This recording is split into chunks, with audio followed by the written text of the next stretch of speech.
पंतप्रधान मोदींनी बुधवारी सांगितले की शेतकरी आमचे पहिले प्राधान्य आहे. भारत अजिबात तडजोड करणार नाही. ते म्हणाले, भारत अपने किसानों के, पशुपालकों के और मछुआरे भाई बहनों के हितों के साथ कभी भी समझौता नहीं करेगा।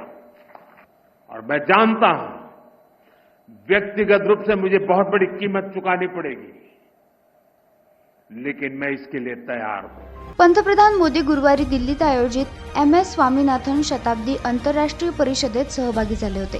पंतप्रधान मोदींच्या या विधानाचा संबंध ट्रम्प यांच्या दुप्पट टॅरिफच्या घोषणेशी जोडला जात आहे.